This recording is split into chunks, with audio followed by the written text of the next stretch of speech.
जितना spear Roman ने 6 महीने में नहीं लगाया उतना ब्रॉन ब्रेकर ने आज लगा दिया। इन्हें रोकना होगा वरना ये किसी को जिंदा नहीं छोड़ेंगे। तो हे गाइस, वेलकम है आप लोगों का। वीडियो में जानेंगे आज के मंडे नाइट रॉ में क्या कुछ हुआ। वीडियो आप लोग के लिए बहुत इंटरेस्टिंग होने वाली, तो वीडियो के साथ बने रहिएगा। सेथ रॉलिंस का म्यूजिक हिट होता है और अपीयर होते हैं खुद Seth Rollins, Paul Heyman and his new guy the dog Bron Breakker. Segment को स्टार्ट करते हैं सेथ रॉलिंस और बोलना शुरू करते हैं, Kansas City welcome to Monday Night Raw. मैं हूँ आपका होस्ट, एक विजनरी, एक रेवोल्यूशनरी सेथ फ्रिकिन रॉलिंस। आज सेथ रॉलिंस ने दिखा दिया कि वो क्यों विजनरी दूरदर्शी आदमी है। अगर आपके पास चार आंखें हो तो आप क्यों ना दूरदर्शी हो। यहाँ पे सेथ रॉलिंस आंखों के ऊपर आंखें लगा के आए हुए थे। आगे वो कहते हैं एक रॉक के नीचे, चट्टान के नीचे रहते हुए आप देख रहे हो रेसलमेनिया मेन इवेंट के विनर को। और मैं जानता हूँ कुछ लोगों को डिफिकल्टीज हो रही होगी ये चैंट करने में, क्या तो सीएम पंक के नेम को। और मुझे ये भी पता है कुछ लोग वो भी होंगे दर्द में होंगे जो अभी अपनी उंगली ऊपर करना चाहते होंगे रोमन रेंस के लिए। और तुम सब कान खोल कर सुन लो, Roman Reigns, CM Punk, John Cena, Jey Uso और वो कोडी रोड्स नहीं है इस कंपनी का फ्यूचर। हम है इस इंडस्ट्री के फ्यूचर और मैं इसे लीड करता हूँ जिसका नाम है सेथ फ्रिकिन रॉलिंस। इतने में सैमी ज़ेन का म्यूजिक हिट होता है और वो इंटरप्ट करते हैं सेथ रॉलिंस का। सैमी ज़ेन के रिंग में आने के बाद सेथ रॉलिंस सैमी ज़ेन से कहते हैं, लेडीज एंड जेंटलमैन, ये है सैमी ज़ेन, स्वागत है मेरे भाई। इतने टाइम से तुम बाहर थे, बहुत अच्छा लगा तुम्हें वापस से देखकर मंडे नाइट रॉ में। मैं ये सोच रहा हूँ कि रेसलमेनिया में तुमने वो देखा। सैमी कहते हैं, हाँ देखा मैंने मेन इवेंट। सेथ रॉलिंस यहाँ नाच रहे होते हैं। फिर सैमी आगे कहते हैं कि कितने टाइम से हम फ्रेंड्स हैं लेकिन ये जो तुम कर रहे हो ये बकवास है। ऐसे में सेथ कहते हैं, ऐसा नहीं बोलते, क्या बोल रहे हो तुम, क्या मतलब है तुम्हारा। सैमी कहते, तुमने कितनी बार बोला रोमन रेंस के बारे में, और एक चीज तुमने ये भी कहा था पॉल हेमन है कॉमन सीएम पंक और रोमन रेंस में, तो तुम अलग कैसे हो। सेथ रॉलिंस कहते हैं, एक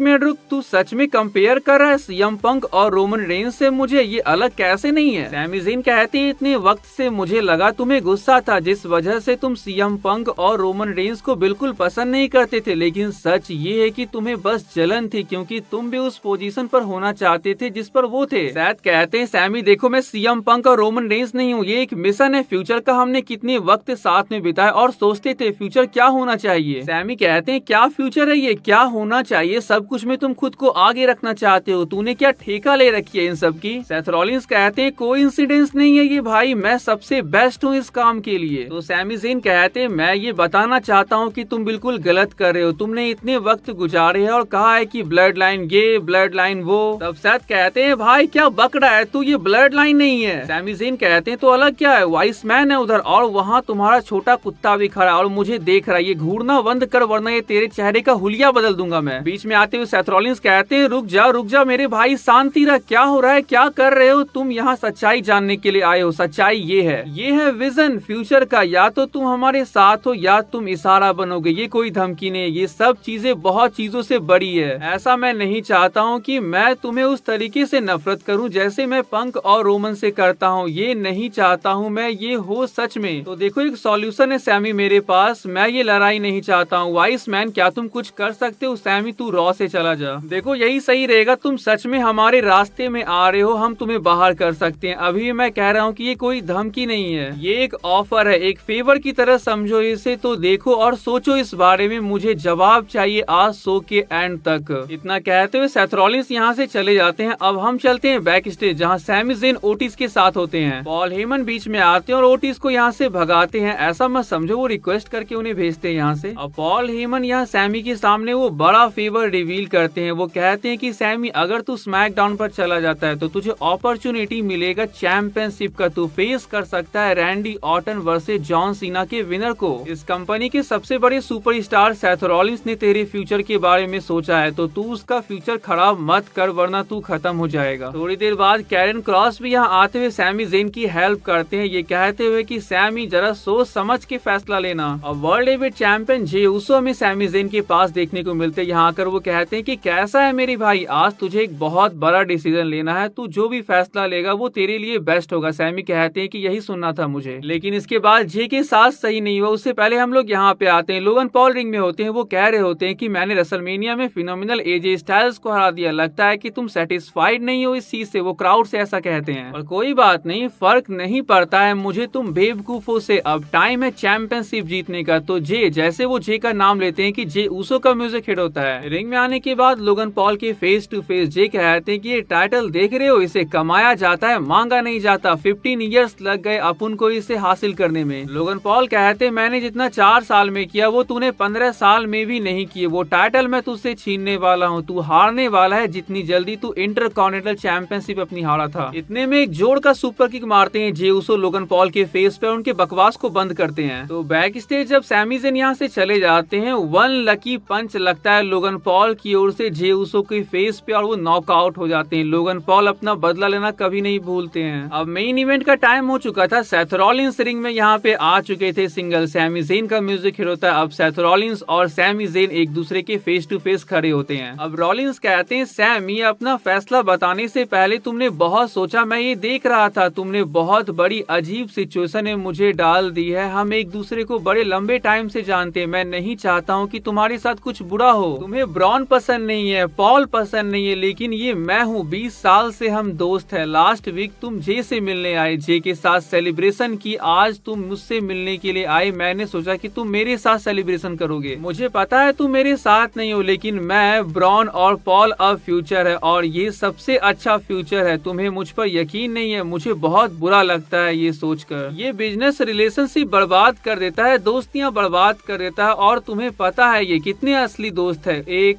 2 3 4 मुश्किल से 5। तुम मेरे असली दोस्त हो। जब मेरी डॉटर का जन्म हुआ था तुम वो पहले थे जिसने मुझे फोन करके कॉन्ग्रेचुलेट किया था। अब मैं विनती कर रहा हूँ, वो फेवर ले लो, तुम्हारी जिंदगी बन जाएगी। जाओ स्मैकडाउन पर। अगर तुम रॉ में रहोगे फिर बुरी चीजें होगी। मैं रिक्वेस्ट कर रहा हूँ, निकल जा। अब सैमी ज़ेन कहते हैं अगर मैं तुम्हारे फीलिंग को हर्ट करूं तो मुझे माफ करना। जो तुमने कहा वो बिल्कुल सही है, हम सच्चे दोस्त हैं। ये सब रिंग के बाहर सही है, लेकिन रिंग के अंदर जो तुमने कहा, मुझे ऐसा लगता है कि तू खेल खेल रहा है। काफी अच्छा है तू सेथ यार, तू बहुत अच्छा है। तू कह रहा है मैं तेरे विजन के अकॉर्डिंग नहीं चला तो मैं निशाना बन जाऊंगा। मैं हजारों बार निशाना बनाऊं, मैं इस निशाने से जी सकता हूं, लेकिन इस ब्लैकमेल से नहीं मेरे भाई। मुझे कोई धमकी नहीं दे सकता। मैं एक दिन वर्ल्ड हेवीवेट चैंपियन जरूर बनूंगा, लेकिन किसी के भीख में लिए फेवर से नहीं। मैं अपने बल पे इसे अर्न करूंगा। मैं तुझे बहुत प्यार करता हूँ सेथ, लेकिन फिलहाल तू भाड़ में जा। सैमी ज़ेन के इतना कहते ही ब्रॉन ब्रेकर का म्यूजिक हिट होता है। और यार मुझे तो डर लग गया था। पॉल हेमन और ब्रॉन ब्रेकर की जोड़ी क्या लग रही थी यहाँ पे। अब Bron Breakker versus Sami Zayn का मैच स्टार्ट होता है। सैमी ज़ेन को पीटते हुए देखकर पॉल हेमन को तो बड़ा आनंद आ रहा था, लेकिन सेथ रॉलिंस यहाँ पे थोड़े दुखी दिख रहे थे अपने फ्रेंड को पीटते हुए देखकर। ऐसे में सेथ रॉलिंस यहाँ पे वापस से सैमी ज़ेन को समझाने की कोशिश करते, लेकिन सैमी यहाँ फिर से कहते हैं कि भाड़ में जा, तू अभी तक गया नहीं। अब सेथ रॉलिंस का पारा गर्म हो जाता है। वो ब्रॉन ब्रेकर को साइन करते हैं दी एंड का। सैमी ज़ेन का दी एंड कर दिया जाए। 4 स्पीयर मारते हैं ब्रॉन ब्रेकर सैमी ज़ेन को। रेफरी यहाँ पे अपना हाथ उठाते हुए घंटी बजा देते हैं और कहते हैं कि भाई मेडिकल टीम को जल्दी से बुलाओ। ऐसा लगा कि रिंग में आकर सेथ रॉलिंस यहाँ ब्रॉन ब्रेकर को समझा रहे हैं कि भाई तू क्या कर रहा है, मेरे दोस्त को आज यहाँ पे मार ही डालेगा क्या। लेकिन अब इस दोस्ती का कोई मतलब नहीं है, ये दोस्ती टूट चुकी है। सेथ रॉलिंस यहाँ पे कर्व स्टॉम्प लगाते हैं सैमी ज़ेन को। सैमी ज़ेन को देखकर बहुत बुरा लगा था। लिटरली गाइस, इन्होंने सैमी ज़ेन को बहुत मारा है। अब यहाँ से क्लियर हो चुका है कि जो भी इनके रास्ते में आएगी उसका वही हाल होगा जो इन्होंने रोमन रेंस, सीएम पंक और आज सैमी ज़ेन का किया है। लेकिन ऐसा नहीं है कि रोमन रेंस, सीएम पंक और सैमी ज़ेन यहाँ कम बैक नहीं करेंगे। वो अपना बदला लेने के लिए नहीं आएंगे। अगर अकेले आते हैं फिर तो वही हाल होगा, लेकिन अगर ये साथ में आते हैं फिर यहाँ बवाल मच जाएगा। अब द मैन बेकी लिंच यहाँ पे आ चुकी थी एंड व्हाट, वो क्या कहती है, बेली को रेसलमेनिया से पुल कर लिया गया था क्योंकि उनके ऊपर किसी ने अटैक कर दिया था और वो अटैक करने वाली बेकी लिंच ही थी। वो कहती है कि 2019 से बेली उनके ऊपर अटैक करते हुए आ रही थी और वो उसे भूली नहीं है। लायरा ने भी गलती की, वो बेली के साथ गई, यही उसकी गलती थी। अब लायरा वेल्किरा यहाँ पे आ जाती है, बहुत ही गुस्से में वो रिंग के अंदर एंटर करती है। बेकी लिंच यहाँ से निकल जाती है। लायरा वेल्किरिया ये क्या कहती है, वो कहती है कि अब मुझे अगली बेकी लिंच नहीं बनना है। मैं लायरा वेल्किरिया हूँ जो तुमसे भी बड़ी बनने वाली है। मैं तुमसे बेटर रेसलर हूँ बेकी। इसके बाद वो बेकी को चैलेंज कर देती है बैकलेस के लिए for the women's IC championship. Becky Lynch यहाँ कहती है कि तू मेरे बगैर कुछ भी नहीं है। ऐसे में लायरा वेल्के यहाँ पे अटैक कर देती है बेकी लिंच के ऊपर, लेकिन किसी तरह से बेकी यहाँ पे जान बचाकर क्राउड के बीच से भाग जाती है। और जब लायरा वेल्के यहाँ पे एंट्रेंस स्टेज पे खड़ी होती है तो एल्बो के साथ अटैक करती है बेकी लिंच एंड उन्हें वहीं पे गिरा देती है। रिया रिप्ली वर्सेस रॉक्सन पेरिस का मैच हमें देखने को मिलता है। जूलिया बीच में आते हुए जब रिया रिप्ली रिप्टाइल के लिए जा रही होती है तो उन पे अटैक करते हुए मैच को कॉस्ट करा देती है और फिर ये दोनों दोनों जब मिलकर अटैक करने लगती है रिया रिप्ली के ऊपर, तो यहाँ पे इयो स्काई आती है रिया रिप्ली की हेल्प करने के लिए। लेकिन नंबर गेम्स में इयो स्काई यहाँ पे फंस जाती है, तो ऐसे में रिया रिप्ली जब रिंग में आती है तो यहाँ पे जूलिया और रॉक्सन पेरेस रिंग से भाग जाती है। अब आगे क्या होगा, एक टैग टीम मैच शायद ये बैकलेस में हो सकता है, Rhea Ripley and Iyo Sky versus Roxanne Perez and Julia. Last week Gunther के अटैक स्लीपर होल्ड के बाद आज पैट मैकेफी क्या कहते हैं, अगर मुझे मरना पड़े तो मैं मरने के लिए भी तैयार हूँ, लेकिन गुंथर मैं तुझे मार कर रहूंगा। सिंपल आज पैट मैकेफी की ओर से गुंथर के लिए एक मैच का ओपन चैलेंज था, तो आज निक ऑल्डिस यहाँ पे कंट्रोल में होते हैं रॉ में, तो वो इस मैच को बैकलेस के लिए कंफर्म करते हैं। War Raiders versus the Judgment Day, Finn Balor and JD McDonagh का मैच हमें देखने को मिलता है नंबर 1 कंटेंडर बनने के लिए न्यू डे के वर्ल्ड टैग टीम चैंपियनशिप के लिए। लास्ट वीक अपने रिटर्न पर जो काम जेडी मैकडोना करते हैं आज वही पेंटा करते हैं, वो डिस्टर्ब करते हैं जेडी मैकडोना को, जिसका फायदा उठाते हुए वॉर रेडर्स इस मैच को जीत जाते हैं। अमेरिकन मेड की ओर से Ivy Nile versus NXT women's champion Stephanie Vaquer का मैच हमें देखने को मिलता है, जहां इस मैच को स्टेफनी वकैर जीत जाती है। दया किसी को नहीं मिलने वाली है, रूसेफ ने आज ये मैसेज दे दिया है सबको।